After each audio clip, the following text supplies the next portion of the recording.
e però se vai a mangiare di sopra te lo fanno gratis.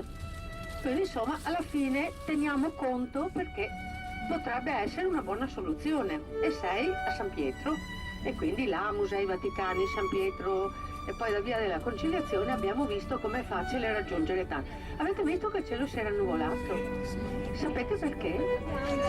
Il cielo piange perché non ce ne andiamo.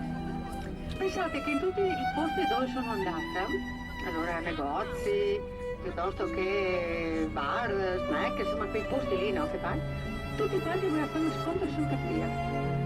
Dopo si sono dimenticati di farlo e poi ormai abbiamo battuto, però, e quindi evidentemente anche il cielo è molto dispiaciuto.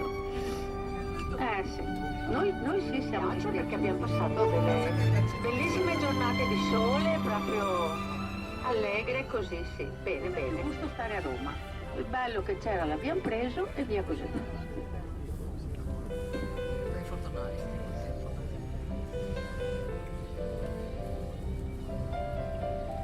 Raccordo anulare, inizia silenzio stampa Pisolino obbligatorio fino alla prima sosta tecnica. Dopo si ricomincia con il divertimento, però adesso un pisolino ce l'ho.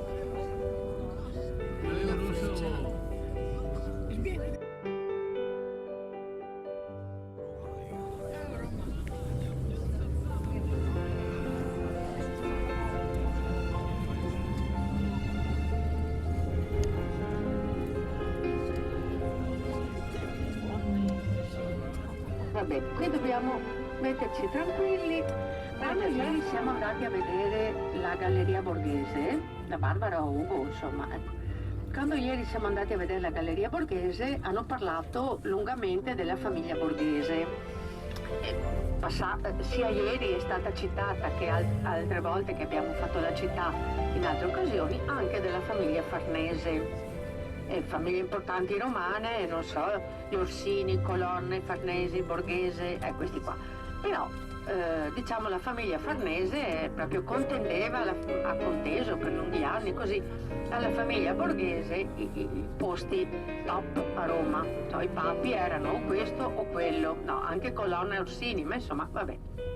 Doveva continuare perché sennò divagava troppo e le cose che aveva da dirci erano tantissime. Ma questo lo aggiungo io. Questa famosa famiglia Farnese, che aveva una casa d'arte che non erano certo seconde a quelle dei Borghese, di avere anche il gusto, la cultura, la conoscenza.